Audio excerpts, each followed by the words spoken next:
Welcome to Whistler While You Retire with Tim Whisler from the Whisler Agency. Here you will learn how Tim helps clients avoid taking unnecessary risks in retirement.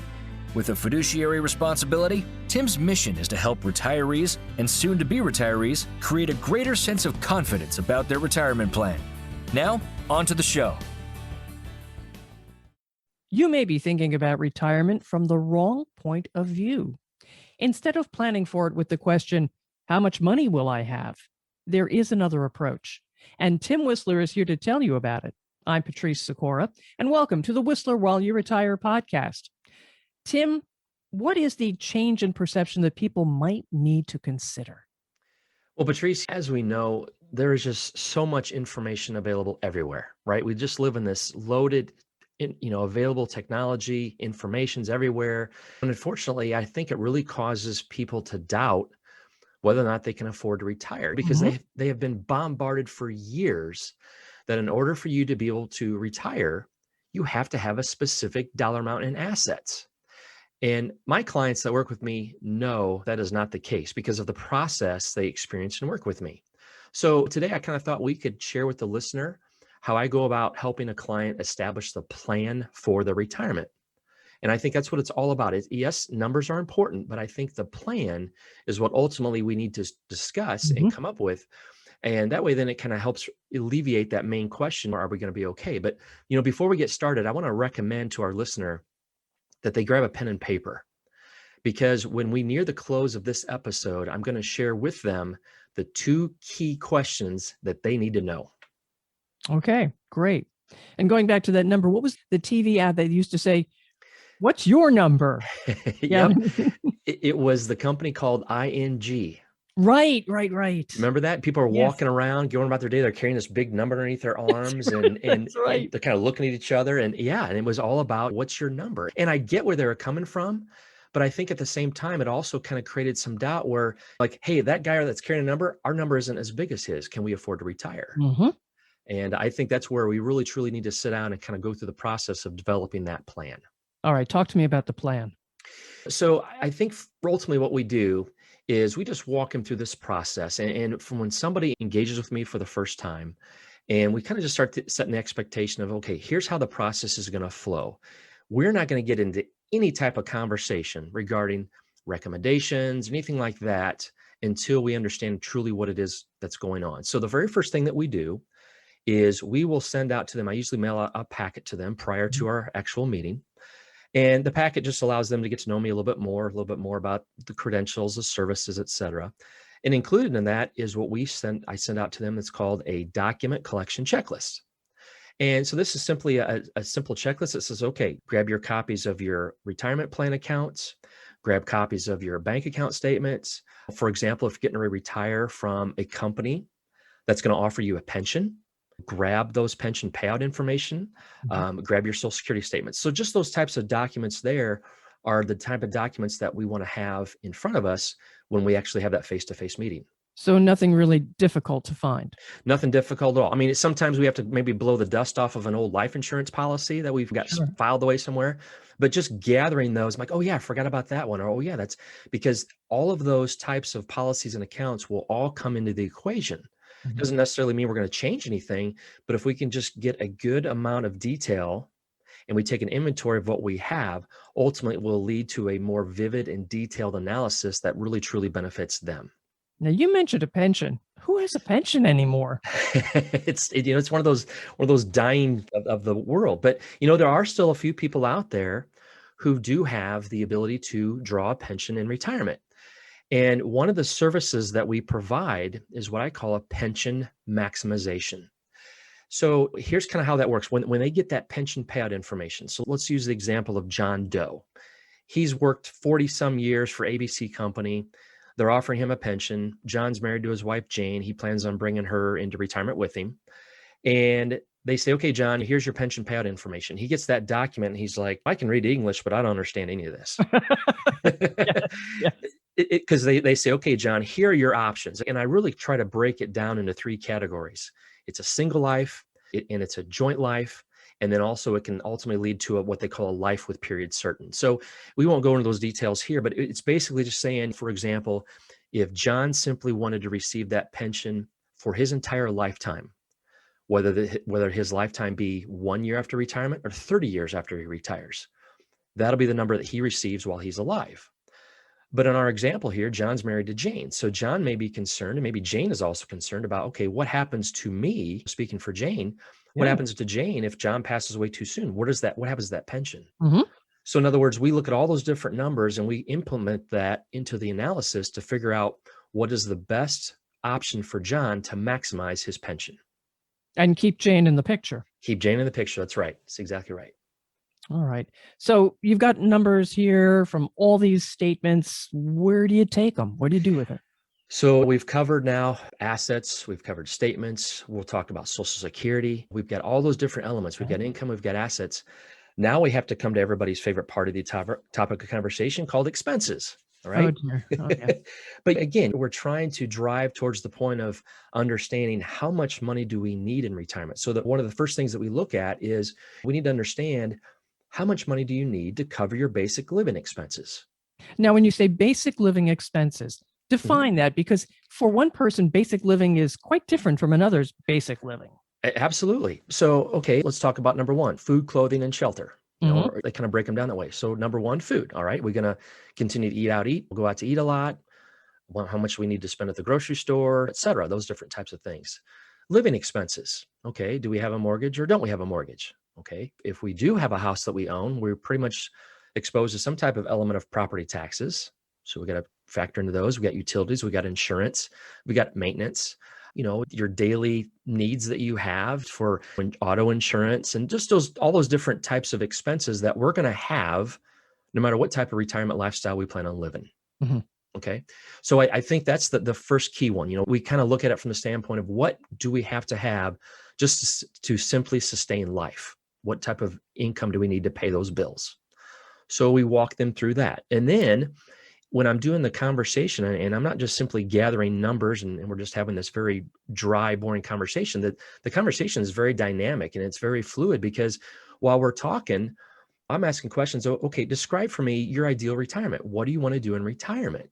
Are we going to visit the grandkids? Are we going to do some traveling? Are we going to take up some new hobbies? Mhm. What is that we want to do? And I just want people to describe for me their perfect utopia of retirement. Right? Let's have it full of rainbows and unicorns and pots of gold. I mean, let's just talk about it from the standpoint of how the ideal retirement looks.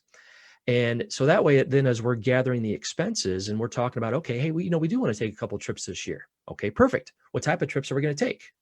We're going to get in the car and drive away somewhere for the weekend, or we're going to cruise the world. I mean, what it is that we're going to do, and what are the expenses that we're going to incur by taking those trips? So that's why this part of the conversation truly focuses, again, not only just the expenses they're going to need for daily life, but also for their desired plans in retirement.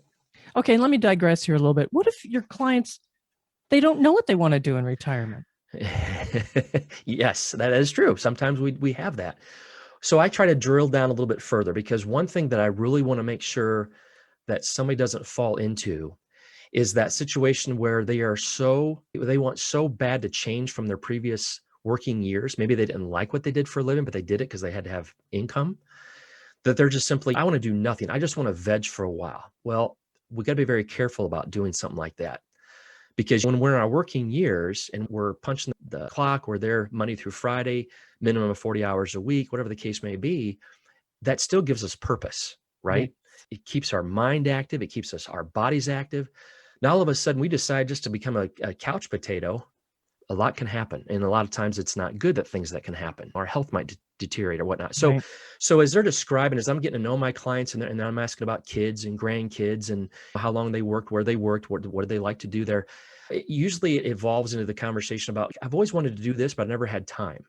Or, our three kids are spread across five different states, three different states, That's right. Maybe they hop around a lot. you never know. I mean, we live in a virtual world now. Why That's not? true. Right?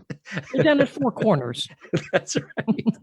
But, I mean, maybe this will now give them more time to go visit the kids, the grandkids, et cetera. So you're exactly right. So that question, it looks a little bit different for everybody. We just want to make sure that if they're sharing ideas about what they might want to do, then that kind of gives me an idea. Well, okay, are you going to go drive to your kids in the Carolinas and enjoy a nice scenic route? Are you going to fly there? I mean, you're going to drive to Florida, that in the Right. case like that. So if that's the case, okay, let's start budgeting for that. And that way, then we can kind of maybe start breaking down, okay, if we're going to spend a few $1,000s on a trip, okay, let's break that down and let's add that to the monthly budget. All right. All right. So here we've covered what? Income, Mhm. expenses. We got into assets, policies. Yep. We talked What? a little bit about that. Okay. What's next then? So from here, once I have received those types of details, now I'm able to go through the process of providing what I call the current scenario. This is simply just a very, what's the best way to describe it? Just a very detailed, but yet easy to read type of an analysis Mhm. that simply says, okay, this is all about you. This is your story. So this is your proposed Social Security benefit. This is the inventory of your assets. Now, I'm going to kind of digress here a little bit. When we talk about assets, it's very important that we understand what types of assets that we possess. Are they taxable? Are they tax-free? Are they tax deferred? Right? We've talked about that Right. before. Right. Yes. Yes. What type of vehicle do these assets reside in? Are they at risk? Are they at low risk? Are they emergency funds just simply because they're sitting in a bank account somewhere? So we understand, and we want the clients to understand that when we take an inventory of the assets, we also want to make sure that we properly categorize the assets. Mhm. Because if we need to start drawing income from one or a couple of these down the road, obviously, as we know, the silent partner known as the IRS is sitting out there and they may have a say as far as how much we receive when we take these monies out, right? Oh, they can have a big say. Yes, unfortunately, they will. Mhm. So, so at this point, when I'm sharing this analysis, I'm just basically repeating back to our clients, John and Jane, that here's everything you shared with me. Here's the expense plan template that they completed. Because what's really kind of cool about that is when we're doing the face-to-face meeting, I'm not asking for the clients to get out their checking accounts and their bank statements for the last 5 months and break everything down. I actually can email them an expense plan template that comes right out of the software that I use. They can modify it, they can customize it. So it's truly defining everything that they spend, where they spend things, if they have a mortgage, if they don't, et cetera. They can put in the key dollar amounts of the current monthly expenses. But I also like to remind them too, when it comes to autos. Let's say, for example, John and Jane both have each have their own car. Both cars are paid for, but maybe John's is a little bit older of a pickup truck and he wants to get a new one. Mhm. Okay, let's talk about that. Are we going to pay cash for that? Are we going to finance it at 0%, interest? What's the case may be? Whatever the case may be. Well, let's say, for example, John says, you know what, I'll probably go ahead and take advantage of a 0% interest. Why not use their money? Sure. Okay, what are you going to spend per month? Oh, probably, I don't know, $600 a month for 5 years. When do you think you might buy that? 3 years? Okay, let's put that in the software. Let's tell the software that in July of 2024, for the next 5 years, we're going to have a $600 monthly car payment. Let's put that in the software because we have the ability to itemize each expense with a start and an end date if necessary. It's really kind of cool. And so once they submit that expense plan template, that comes back to me and I can populate it into the report. And then during the time when we are reviewing the report, now I can say, okay, John and Jane, here's the expenses that you all shared with me. Does this still kind of seem like we're kind of close here with your monthly expenses? Yeah, that seems about right. And then from there is a really cool dynamic that talks about a very brief portfolio risk analysis. And it simply says, okay, here's your current allocation broken down between what funds you have at risk, like stock market type of holdings, low risk, maybe they're in some type of CD or maybe some type of indexed annuity, whatever the case may be, and maybe some emergency funds. But then I also share with them a very simple exercise where they answer 5 questions, and those 5 questions dictate their desired allocation. So the analysis will reveal that as well. They can say, okay, this is where we're currently at, but this is where we really want to be. Now, how do we get Right. there? Mm. So that's kind of how that report, that initial current scenario report, really kind of reveals where they currently sit and where we go from there. All right. That kind of sounds like a mild challenge to Mhm. your clients, as we might call it. What are some of the really common issues that you find? I have really firmly believed that retirement is broken down with 5 key risks. Obviously, there's a few more that go from there, but I really firmly believe that a lot of times, whether that dollar amount that we're going to retire with is $250,000 or multiple millions, we're still going to face these types of risks. Sure. And I think that the main 5 risks are market risks, inflation, longevity, taxes, and survivorship. It all makes sense to me. And if you think about of those five, one of those is like a multiplier. So that one key risk that can kind of multiply all the other ones is longevity. Yes. So let's talk about that for a second. If we think about, okay, if I'm sitting down with John and Jane and they're both getting retired from their respective jobs about the same time, and let's say we're 3 or 4 months away, so they're kind of just going through the last few details here, getting kind of ready for that retirement. I always enjoy asking the question, well, how long do you plan on being retired? Because number one, Yeah, it's a good question. it really truly creates conversation. There's no doubt about that. But number two, it's 9 times out of 10. Well, in all likelihood, we're going to be here for 20, 25, maybe even 30 years in retirement. So what's that key risk we're facing? Longevity. Yeah. So if we're going to be planning for retirement for 20, 25, 30 years, making sure we've got multiple streams of income to fund that 20, 25, 30 years of retirement, what also may come into play? Well, in 20 or 25 years, may we see a couple of market adjustments? Yeah, probably. Unfortunately, we see maybe an adjustment to inflation here or there. We're seeing it in today's world. Yes. Our good old friends at the IRS, again, we've talked before, the Constitution was written in ink, but the IRS uses pencil and whiteout. So we might have some tax adjustments down the road. And unfortunately, what about survivorship? There's a good chance at some point down the road, John and Jane, one of them's going to be there without the other one.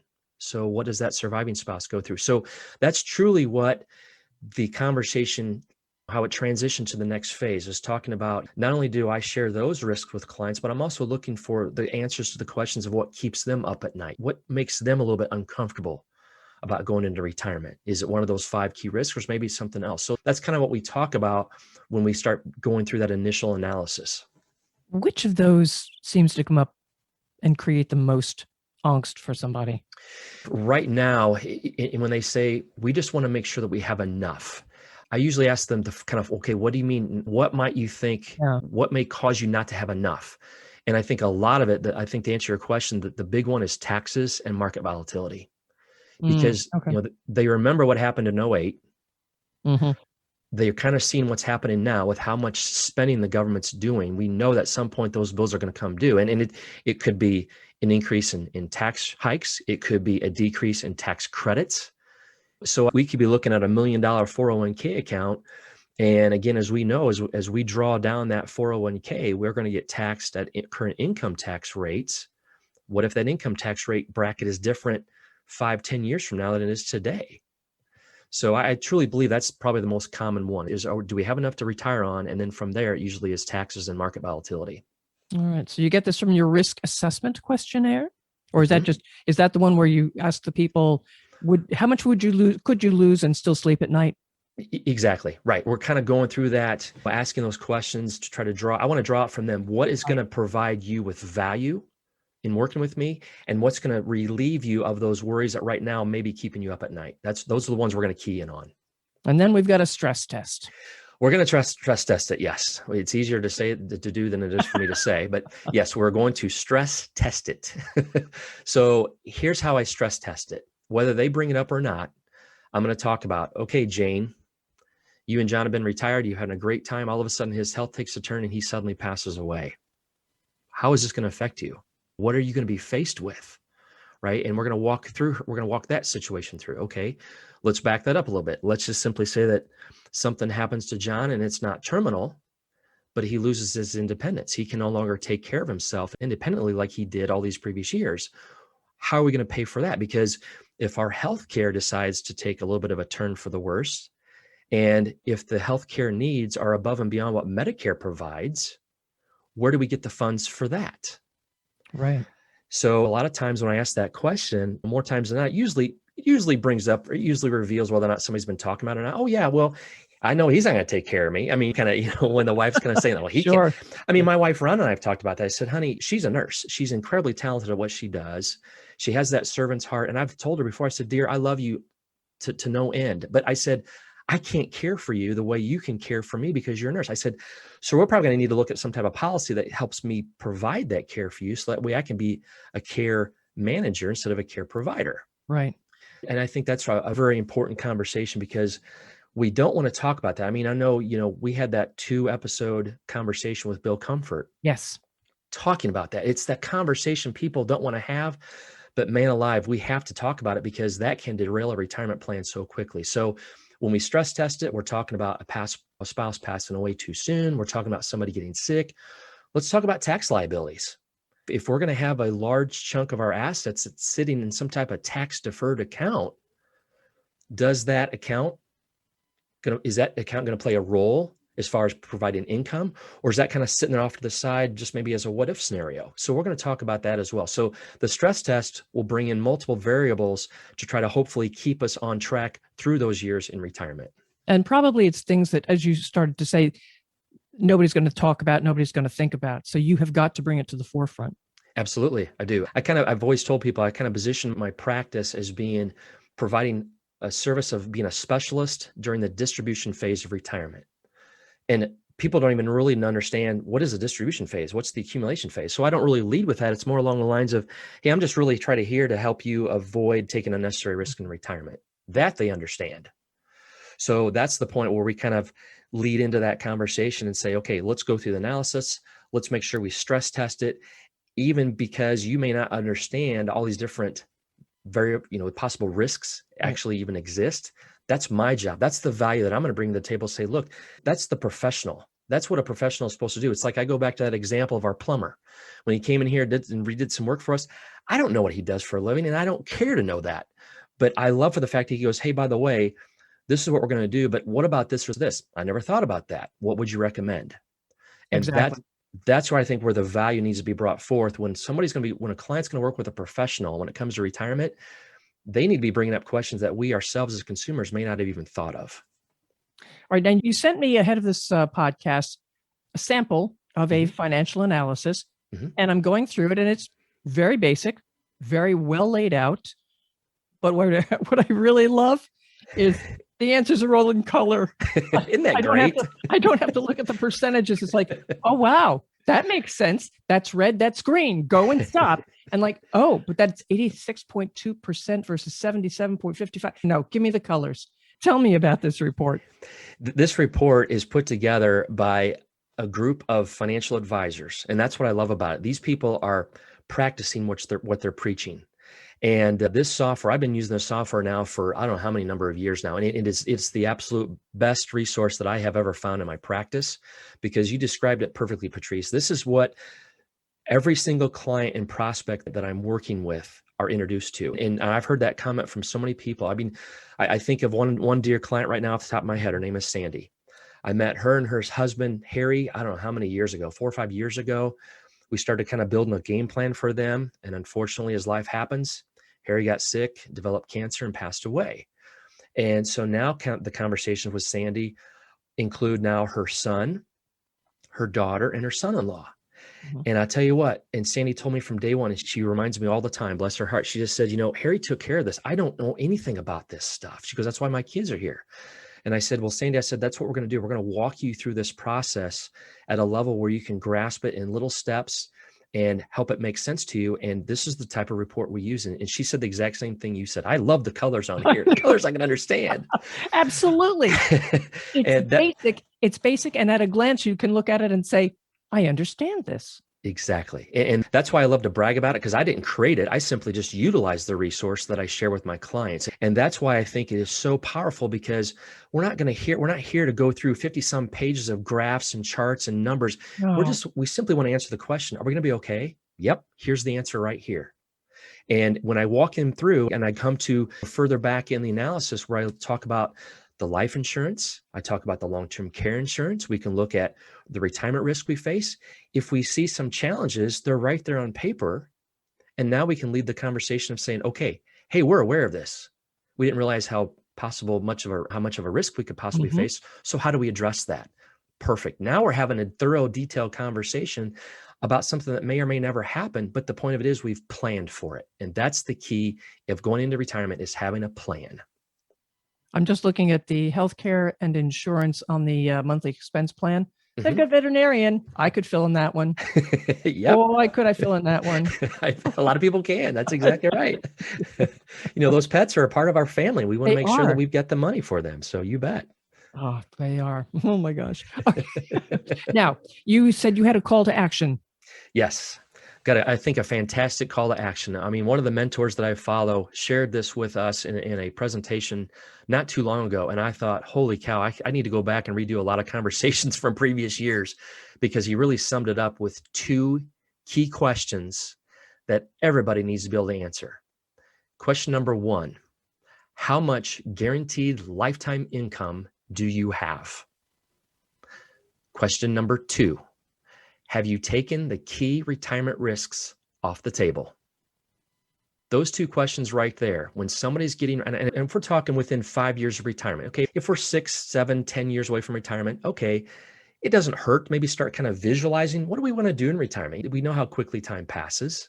We get that. It can get here pretty quickly. But I'm talking to people now that are within 3 years, 5 years, maybe a year, especially a year or two away.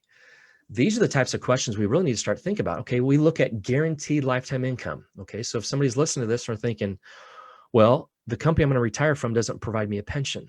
Right. Okay, so pension's off the table. So what's the next source of possible guaranteed lifetime income? Social Security. Okay, now that leads us down another rabbit trail. Okay, when do we turn on Social Security? That's a whole nother conversation we need to talk about, right? What about the key retirement risks? Again, a lot of people aren't aware of a risk called sequence of returns risk. That's not what they've ever understood. I didn't understand that before I got in this business. But those are the types of two key questions. I mean, very simply, those are the two key questions that I think are great foundations of a conversation in which to start creating that plan for that ideal retirement. Tim, obviously, there are lots of questions that you've brought up, answered many of them, but they just bring up other questions in people's minds, I'm sure. So how do people contact you to say, I need to talk to you? Perfect. No, they can reach me a couple different ways. Number one, by phone. My phone number is area code 309-291-0491. My email address is tim@thewhisleragency.com. And they can always go to my website, thewhisleragency.com, look back at the podcast or listen to a couple of them if they would like, subscribe to them. And also there's some great content out there that might help them answer a few more questions while we prepare for that conversation. And that is Tim Whisler, and that is Whisler, no T in Whisler, host of this podcast, Whisler While You Retire. Please subscribe to get alerts to any new episode, share with friends and colleagues, even family, and like and comment. I'm Patrice Sikora, and let's talk again later. Thank you for listening to Whistler While You Retire. Click the subscribe button below to be notified when new episodes become available. The information covered and posted represents the views and opinions of the guest and does not necessarily represent the views or opinions of the Whisler Agency. The content has been made available for informational and educational purposes only. The content is not intended to be a substitute for professional investing advice. Always seek the advice of your financial advisor or other qualified financial service provider with any questions you may have regarding your investment planning. Investment advisory and financial planning services offered through Simplicity Wealth LLC, an SEC-registered investment advisor. Insurance, consulting, and education services offered through the Whisler Agency. The Whisler Agency is a separate and unaffiliated entity from Simplicity Wealth LLC. This information is not intended to provide specific legal or tax advice. You are encouraged to consult your personal tax advisor or attorney.